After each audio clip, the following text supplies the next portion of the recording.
Over the 35 plus years that I've been collecting and studying Native American Indian artifacts, I've found an abundance of pottery, by far more than anything else. But I found arrowheads too. But I'm thinking in that 35 years, I probably am lucky if I said I found 30 arrowheads.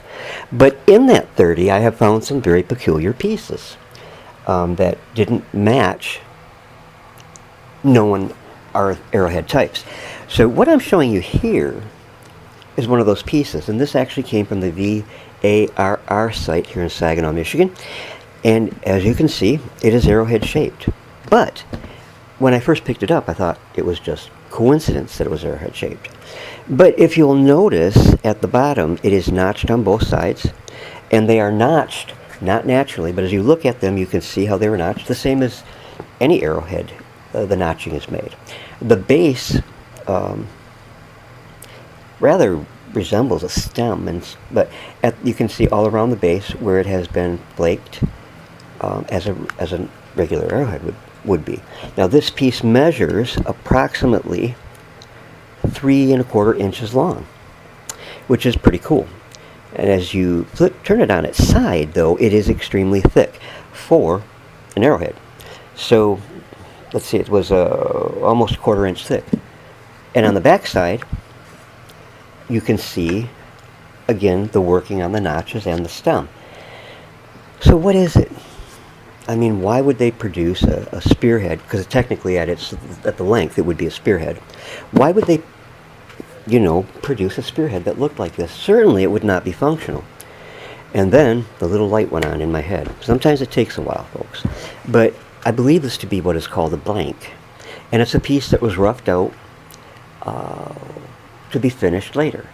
And, the Native American Indians did this a lot. They would rough out a tool where they found the flint or chert, and they would rough it out, removing the unnecessary material, thus lightening the load that they had to carry. And I think that's what they were doing here. This isn't flint. This is I believe, a limestone, possibly a shale, a gray-black shale. But I think that's what they were doing with this. I think it's a blank. It was transported with other pieces back to their base camp, where it would be finished into what would have been a very fine spear point. Why was it left unfinished? I have no idea. That any manner of things could have happened that caused this piece not to be finished. I mean, the person working on it could have died. They could have been killed. They could have dropped it and lost it. Like I said, any manner of things. But it's truly a unique piece. And usually I can date arrowheads and spearheads by the notching and the base. It's usually fairly easy to do. I'm a little bit perplexed on this one because it is notched, but I'm more thinking it was notched to form that stem. And so that would probably place it into the late Archaic period.